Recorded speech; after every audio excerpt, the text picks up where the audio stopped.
दोस्तों नमस्कार।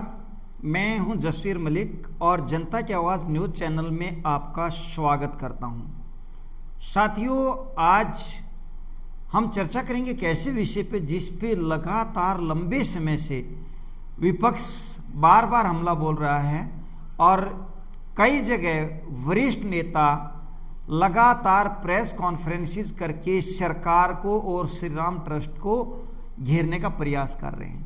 लेकिन आज का जो मामला है उसमें न केवल बात श्री राम ट्रस्ट के है, बल्कि आज कांग्रेस की वरिष्ठ नेता श्रीमती सुप्रिया श्रीनेत ने दिल्ली से नागपुर जाकर आरएसएस के गढ़ के अंदर प्रेस कॉन्फ्रेंस किया और आरएसएस पर लगाए गंभीर आरोप। देखिए एक बार श्रीमती सुप्रिया श्रीनेत जी की प्रेस कॉन्फ्रेंस। आप सबको मेरा सादर नमस्कार। नागपुर की धरती पर पत्रकार बंधुओं से ये वार्ता करने के लिए मैं आई हूँ। सम्मानित मंच, आज जब मैं नागपुर के लिए दिल्ली से निकली तो सुबह 5:30-6 बजे का टाइम था और अमूमन फोन आने शुरू हो जाते हैं और ज्यादातर फोन जो है सुबह की शुरुआत राम राम से होती है।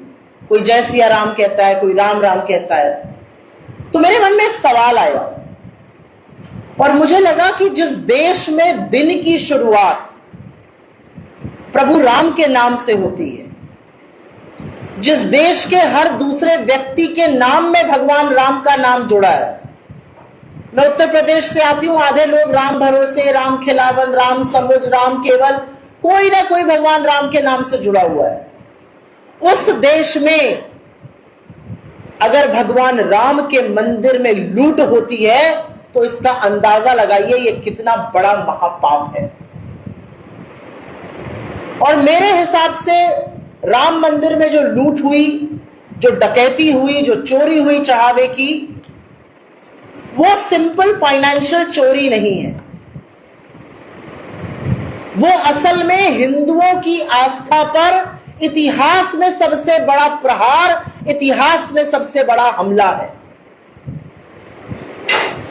कुछ लोग कहते हैं हिंदू खतरे में है। हिंदू खतरे में है भाजपाइयों से और राष्ट्रीय स्वयंसेवक संघ आरएसएस से।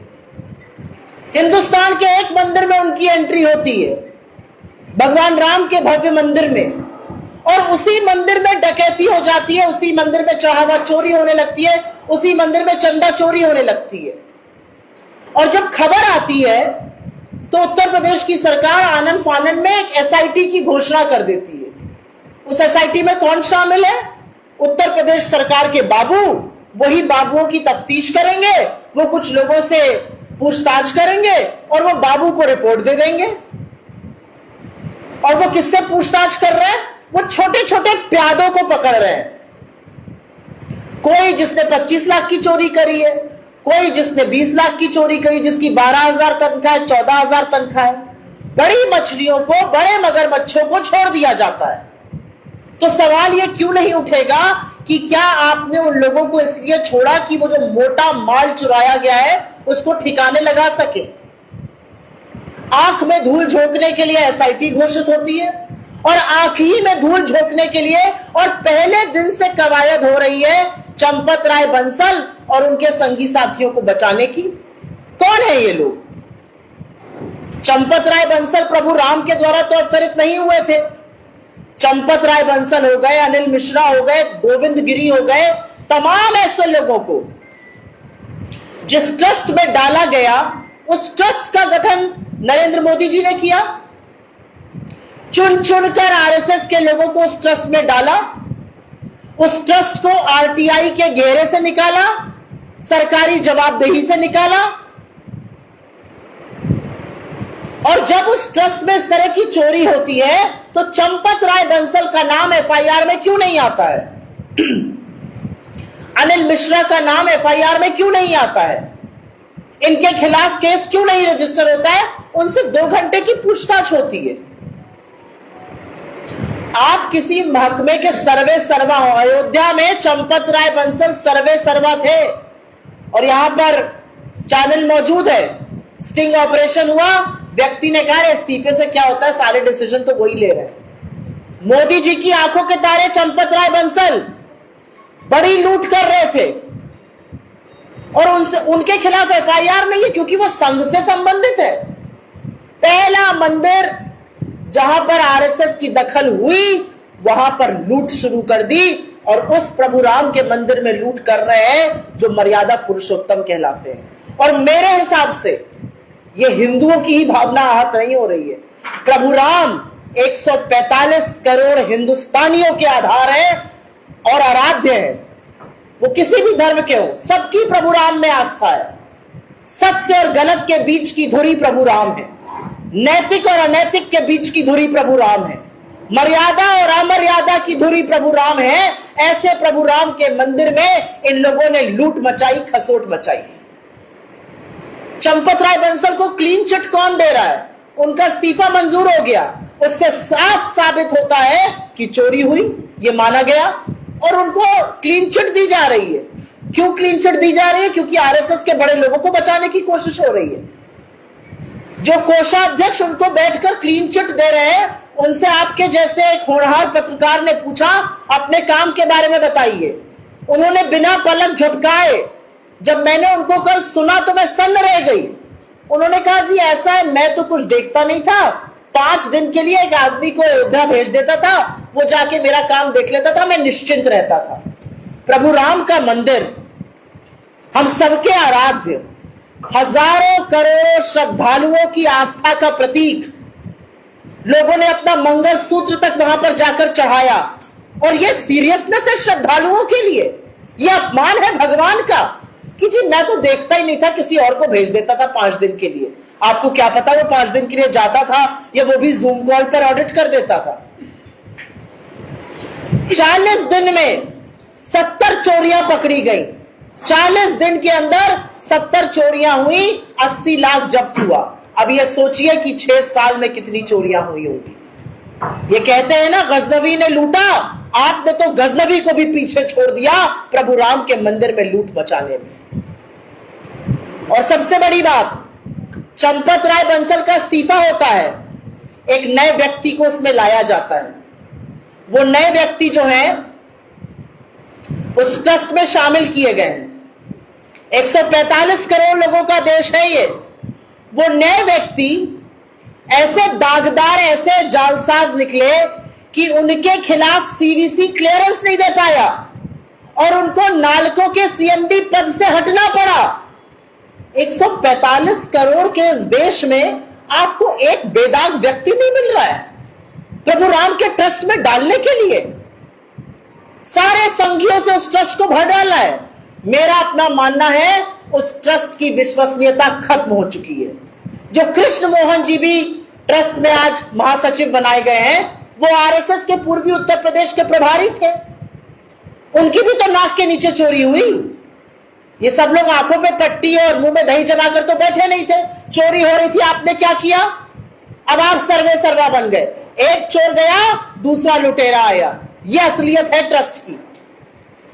ये किया जा रहा है भगवान राम के श्रद्धालुओं, हमारी आस्था के साथ खिलवाड़। और जहां पर आरएसएस शामिल होता है वहां पर ऐसी लूट और खसोट होती है। और मुझे यह कहने में कोई संशय नहीं है कि आप धर्म के स्वयंभू ठेकेदार बनने की कोशिश मत करिए। आप हिंदुत्व के स्वयंभू ठेकेदार हो सकते हैं। बीजेपी का अध्यक्ष लखनऊ पहुंचते हैं, वो रोड शो कर रहे हैं। रोड शो में आगे हनुमान जी की वेशभूषा में एक आदमी को भाजपा का झंडा लेके नचाया जा रहा है। यह प्रभु राम के परम भक्त भगवान हनुमान की अपमान है, हमारी आस्था के साथ खिलवाड़ है। हमारी धार्मिक भावनाएं इससे आहत होती हैं और यह हम डंके की चोट पर कहते हैं। और कुतर्क कैसा कि आप लोग इसमें ना बोलिए। क्यों? प्रभु राम आरएसएस की बपौती है, प्रभु राम बीजेपी की बपौती है। प्रभु राम इस देश के समस्त लोगों की आस्था के प्रतीक है और अगर उनके दरबार में, उनके मंदिर में चोरी होगी तो हम जरूर बोलेंगे। और एक बहुत बड़ी बात, जब यह चोरी हो रही है, प्रधानमंत्री कहां है? लूट खसोट मची हुई है। ट्रस्ट जो उन्होंने चुन चुन कर बनाया, जिसका अनाउंसमेंट उन्होंने फरवरी 2020 को सदन में किया, उनके आंखों के तारे, उनके चहेतों से यह ट्रस्ट भरा था, आरएसएस के संगियों से यह ट्रस्ट भरा था। हर वो नौकरशाह जो इसमें डाला गया वो मोदी जी की आंखों का तारा था, उनके दिल का टुकड़ा था, पसंदीदा ब्यूरोक्रेट से भरा ट्रस्ट को। और एक शब्द नहीं निकलता है नरेंद्र मोदी के मुंह से। उस ट्रस्ट में आपने अपने लोगों को डाला, आरटीआई से ट्रस्ट को निकाला, सरकारी जवाबदेही से निकाला। मंदिर उच्चतम न्यायालय के ऑर्डर पे बना, लेकिन शिलान्यास से लेकर भूमि पूजन नरेंद्र मोदी ने किया, प्राण प्रतिष्ठा नरेंद्र मोदी ने की, ध्वजारोहण नरेंद्र मोदी ने किया, सारा श्रेय देश के प्रधानमंत्री नरेंद्र मोदी ने लिया। और इस हद तक लिया कि हमारे धर्म के जो शिरोमणि के शंकराचार्य, उनको भी हटाकर बाहर कर दिया। आप सोचिए कि प्रभु राम के मंदिर का इनॉग्रेशन हो रहा था, बॉलीवुड के सितारे भरे पड़े थे, लेकिन शंकराचार्यों की जगह नहीं थी वहां पर। एक शंकराचार्य को नहीं बुलाया गया, एक शंकराचार्य को आमंत्रित नहीं किया गया। आरएसएस के मोहन भागवत और नरेंद्र मोदी ने हर हिंदू मर्यादा, हर हिंदू परंपरा को तोड़कर वहां पर बैठकर पूजन किया। बामांग में पत्नी बैठती है, उसके बाद कोई पूजन पूरा होता है। हर मर्यादा को तोड़ा गया, शंकराचार्यों की अनदेखी करी गई, हमारे धर्म की मान्यताओं को तार तार किया गया। और जब मंदिर में चोरी का मुद्दा आया तो प्रधानमंत्री घूम घूम कर फर्जी अवार्ड इकट्ठा कर रहे हैं। कभी मलेशिया, तो कभी फ्रांस, तो कभी नॉर्वे, तो कभी स्वीडन, तो कभी इटली, मेलोडी लिए घूम रहे हैं। अब इंडोनेशिया चले गए। मतलब देश में मन ही नहीं लगता है। और मन लगना तो दूर की बात है, जब इतने हिंदुओं की आस्था पर प्रहार हुआ है, हमला हुआ है, तो कुछ बोलिए तो, कहिए तो मुझसे गलती हुई, महापाप हुआ, प्रायश्चित कौन करेगा? और बजाय प्रायश्चित करने के यहां पर लीपा पोती चल रही है। और लीपा पोती भी कैसी? फलाने को निकाला, ढिमकाने को ले आए। मतलब मुझे उन व्यक्ति का नाम अभी नहीं याद आ रहा, और मैं अभी देख के बता देती हूं। जिस व्यक्ति को ये ट्रस्ट में लाए हैं, उससे ज्यादा दागदार और जालसाज दूसरा कोई व्यक्ति नहीं है। उसको ट्रस्ट में लाया गया है।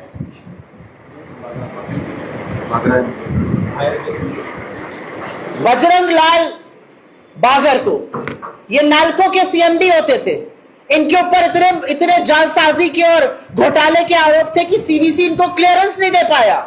इनको अपना पद छोड़ना पड़ा, और ऐसे दागदार व्यक्ति को आप प्रभु राम के ट्रस्ट में ले आए चंपत राय के जाने के बाद। मतलब 145 करोड़ के इस देश में आपके पास एक धर्मभीरू, धर्मपरायण, मर्यादित व्यक्ति नहीं है, बेदाग छवि का व्यक्ति नहीं है।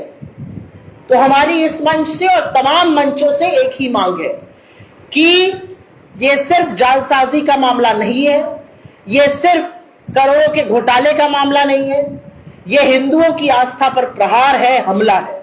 इस पूरे मामले की जांच सीबीआई द्वारा एक सिटिंग सुप्रीम कोर्ट जज की निगरानी में होनी चाहिए, और तभी दूध का दूध और पानी का पानी होगा। और मेरी दूसरी मांग है कि नरेंद्र मोदी अपनी चुप्पी तोड़े, इस देश को संबोधित करे और बताए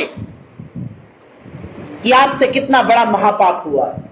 और जो एसआईटी का गठन हुआ था, जो सिर्फ लीपापोती करने के लिए किया गया था, उस एसआईटी पर सिर्फ यह कहना है कि उसकी जो रिपोर्ट आई है उसको सार्वजनिक करिए।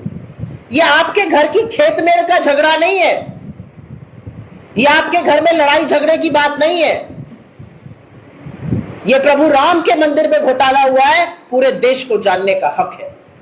और आरएसएस का मुख्यालय नागपुर में है, और मैं नागपुर में रहकर पूरे दमखम से बोलती हूं, जहां जहां संघी जाते हैं हमारे धर्म पर कलंक बनते हैं, हमारे धर्म पर धब्बा बनते हैं। आज तक इस तरह की चोरी, इस तरह का घोटाला किसी मंदिर में नहीं हुआ जो इन संघियों ने मिलकर प्रभु राम के दरबार में कर डाला। मुझे अफसोस है, दुख है, और एक हिंदू होने के नाते और हिंदू परायण होने के नाते मुझे इस बात का बेहद दुख है कि प्रभु राम के मंदिर को भी इन लोगों ने बख्शा नहीं। और अंत में एक बात जरूर कहती हूं, जिस चंपत राय बंसल को क्लीन चिट दी जा रही है, उस चंपत राय बंसल से 2 घंटे की पूछताछ से काम नहीं बनेगा। उनसे पूछिए कि सेंट्रल फोर्सेस थे, स्टेट फोर्सेस थे, आपने 400 लोगों की प्राइवेट सिक्योरिटी एजेंसी क्यों रखी? उनका क्या काम था? आपको उनकी क्यों जरूरत थी? वो क्यों उस रूट पे तैनात रहते थे जहां से चंदा जाता था? कौन बताएगा? कौन इन सब सवालों का जवाब देगा?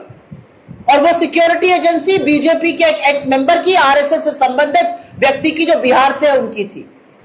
कौन इस बात का जवाब देगा कि इतने लोगों ने जब आरोप लगाया, चाहे वो महिपाल हो, चाहे वो दो लोग और हो, जिन लोगों ने बताया था आपको आकर कि मंदिर में चंदा चोरी हो रही है, आपने क्यों उनके खिलाफ एक्शन लिया? आपने उन्हीं को नौकरी से निकाल दिया। कौन बताएगा इस बात को कि जो दूध का दूध और पानी का पानी होना था, वो बिना इनके ऊपर मुकदमा हुए, बिना इनके ऊपर जांच हुए कैसे हो सकता है? तो बहुत सारे सवालों के घेरे में ये ट्रस्ट है।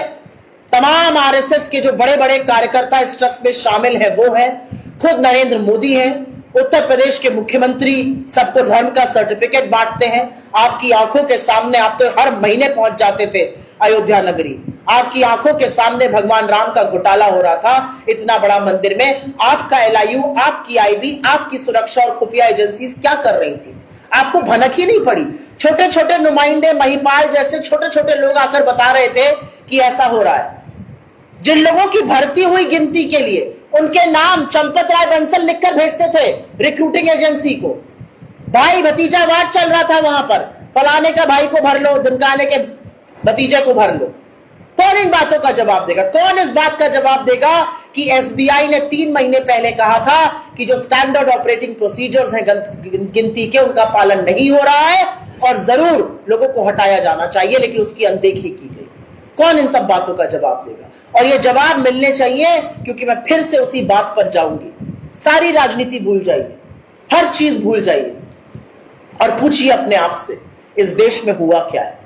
इस देश में महापाप हुआ है। जिस देश में दिन की शुरुआत राम राम से होती हो, जिस देश की आत्मा में प्रभु राम का वास हो, जिस देश की नैतिक धुरी प्रभु राम की मर्यादा हो, जिस हे राम को कहकर महात्मा गांधी ने इन्हीं संघियों से लड़ाई लड़ी, अंग्रेजों से लड़ाई लड़ी और इस देश को आजादी दिलाई, और होठों पर आखिरी हे राम कहकर शहीद हो गए, उस राम की अवमानना इन्हीं संघियों ने मिलकर करी है और जवाब पूरे देश को चाहिए। इस कॉन्फ्रेंस में श्रीमती सुप्रिया स्नेह जी ने आरएसएस पर गंभीर आरोप लगाए और कहा कि चंपत राय जी से 2 घंटे की पूछताछ से काम नहीं चलेगा। आगे बोलते हुए सुप्रिया स्नेह ने कहा कि इससे भारत के बहुत सारे हिंदुओं को जो है ठेस पहुंची है, उनकी भावनाओं को ठेस पहुंची है, और राम मंदिर में स्त्रीकी का जो काम है वो नहीं होना चाहिए। साथियों, और भी बहुत सारे आरोप श्रीमती सुप्रिया स्नेह जी ने लगाए, लेकिन इस मामले में लगातार सरकार अपना कार्य कर रही है और एसआईटी की रिपोर्ट के बाद लगातार पूछताछ हो रही है, कुछ गिरफ्तारियां हुई हैं। हालांकि इस पर भी विपक्ष बार बार ये बोल रहा है कि खाली छोटे छोटे प्यादों को यहाँ पे ला करके फंसाया गया है, बड़े लोगों को निकाल दिया गया है, उनसे पूछताछ नहीं हो रही है। लेकिन अभी इस मामले पे जांच जारी है, कुछ भी फाइनल निर्णय लेना सही नहीं है। वैसे भी राम मंदिर मामले पे विपक्ष के नेता, चाहे वो किसी भी दल के हों, ज़्यादातर मामले ऐसे रहे हैं कि उनकी प्रेस कॉन्फ्रेंस या उनके आरोप अभी तक राम मंदिर मामले पे चिपक नहीं पा रहे हैं, क्योंकि राम मंदिर जो मामला है वो भारतीय जनता पार्टी ने लंबे समय से पैरवी करके, और राम मंदिर पे जब भी कोई बाउंसर डालता है तो वो बाउंसर वापिस उन्हीं के पिच पे चला जाता है, ना कि वो भाजपा को क्लीन बोल्ड कर पा रहा है। अभी पूरा जो मामला है इस पर सारी चीज़ें सामने आने में और समय लगेगा, लेकिन लगातार आरएसएस जैसे संगठन पर, जिसका सीधे तौर पे इस श्री राम ट्रस्ट से जुड़ाव नहीं था, कहना या प्रधानमंत्री मोदी जी को सीधा कहना मेरा अपना मानना है कि उचित नहीं है, क्योंकि ट्रस्ट का जो मामला है वो ट्रस्टियों द्वारा देखा जा रहा है। हाँ, ये बात सही है कि इस पे जांच होनी चाहिए और जो भी दोषी है वो बचना नहीं चाहिए। ट्रस्टी चाहे कोई भी हो या बाहर का कोई भी व्यक्ति हो, जिसने राम मंदिर में ऐसा पाप किया है उसके साथ कठिन से कठिन पूछताछ होनी चाहिए और कठोर से कठोर कार्रवाई उस पर होनी चाहिए। जब तक प्रॉपर कार्रवाई नहीं होगी तब तक भारतीयों की, हिंदुओं की जो आस्था है, उनकी जो श्रद्धा है, उसको जब तक संतुष्टि नहीं मिल सकती, जब तक इस पर दूध का दूध और पानी का पानी नहीं हो जाता है। चलिए, मैं उम्मीद करता हूं कि जांच जारी है और कार्रवाई हो रही है। बहुत जल्दी ये जो है मामला पूरा निपट के सामने आएगा। जय हिंद, जय भारत।